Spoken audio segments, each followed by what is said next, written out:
મારી નાયત આ અમારી તળાજાની ધીંગી ધરતી અહીંયા કાંઈ ન ઘટે. જોઈ લો તમે, આ યાભલ દ્વાર કાંઈ ઘટે, વીર યાભલજી અહીંયા કાંઈ ઘટે, કાંઈ ન ઘટે. આ મહાપુરુષોની ધરતી છે મારી નાયત, અહીંયા કાંઈ ન ઘટે. તમે જો આમ ડુંગરો વાદળ આરે વાતું કરે, હિલી સ્ટેશન અમારું તળાજાનું કહેતો કહેવાય. ટૂંકમાં ધંધો કરવા વાળાને અહીંયા કાંઈ ઘટે જ નહીં. તમે જોઈ જો અમારા દેવદાપાની પ્રતિમા કાંઈ ઘટે, કાંઈ ન ઘટે. તળાજા સિટી જેવું છે, અહીંયા કાંઈ ન ઘટે. જોઈ દો બાપા સીતારામ શોખ, અહીંયા કાંઈ ઘટે, કાંઈ ન ઘટે. એમાં અમારે કોના ઉપર તમે રાધે સિટી સેન્ટર જોવો, એમાં કાંઈ ઘટે, કાંઈ ન ઘટે. એમાં એક સદભાવ હોસ્પિટલ આવેલી છે, બસ એમાં એક એમડી મેડિસિન ડોક્ટર ઘટતા લે એ આવી ગયા લાગે. હાલો આવો એક મુલાકાત ત્યાંની પણ લઈ લઈએ આપણે.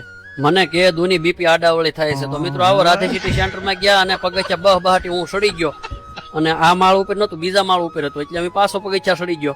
અને બીજા માળે સડતાની સાથે જ આપણે આવી ગયું સદભાવ જનરલ હોસ્પિટલ એન્ડ પ્રસ્તુતિ ગૃહ, અને કનુભાઈ અને અમારા હરપાલભાઈ વાળા.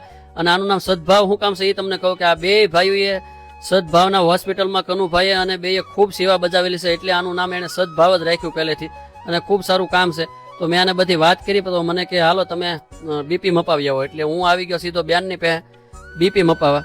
બેને મને કીધું શું થાય, મેં કીધું પેલા બીપી જોવો, બહુ આડા અવળી થાય. એટલે બેને કીધું વાંધો નહીં, એને સીધો પટાનો ભૈડો મારીને બીપી માપવાનું ચાલુ કર્યું. અને તમને કહી દઉં કે બેન છે એ એમડી મેડિસિન છે, અને અહીંયા તમને હૃદય રોગ હોય કે કરોડ હોય કે પછી કોઈ પણ ઝેરી પોઈઝન હોય કે કાંઈ પણ પેરાલિસિસ હોય કે ડાયાબિટીસ કે બીપી હોય, તો એના માટે 24 કલાક સારવાર તમને અહીંયા ઉપલબ્ધ રહેશે. બેન દ્વારા આપણને તળાજામાં જ મળી રહે સદભાવ હોસ્પિટલમાં. બેને કીધું બીપી તો રેડી છે, આંબાલાલનું બહુ નામ ન લેવું કે આડાવળી થાય. અને હું તો ભગવાનને પ્રાર્થના કરું ક્યારે કોઈના ઘરે ન દવાખાનું આવે, પણ કદાચ આપણે જરૂર પડે તો જો અહીંયા તમને કહી દઉં કે આઈસીયુમાં સુવિધાની વાત કરીએ તો સાહેબ અહીંયા સુવિધામાં પણ કાંઈ ઘટવા નથી દીધું. વેન્ટિલેટરથી લઈને ટોટલ પ્રકારના ઇમરજન્સી જેટલા જરૂર પડે એ બધા સાધનો, અને એક નહીં બે આઈસીયુ બેડ રૂમ છે, એક નીચેના માળે અને બીજું ઉપરના માળે, જેથી તમને ખૂબ વિશાળ બેડ સાથે સુવિધાઓ મળી રહે. અહીંયા ભગવાનને પ્રાર્થના કરી કે આપણે જરૂર ન પડે, પણ આ બધી સુવિધાઓ બાકી અહીંયા તળાજામાં હવે મળી જાય છે. અને એ સિવાય તે આપણે ડિલિવરી રૂમ અને ઓપરેશન થિયેટરની પણ સુવિધાઓ ખૂબ સરસ મજાની છે અહીંયા. પ્લસ મેડિકલ સુવિધા અને સુંદર મજાની લિફ્ટની સુવિધાઓ પણ છે. એટલે મેં કીધું ને કે તળાજાની અંદર હવે કઈ ઘટતું જ નથી. તો આવી રીતે આજ હું આવી ગયો સદભાવના હોસ્પિટલની મુલાકાતે મારા વાલીડાઓ.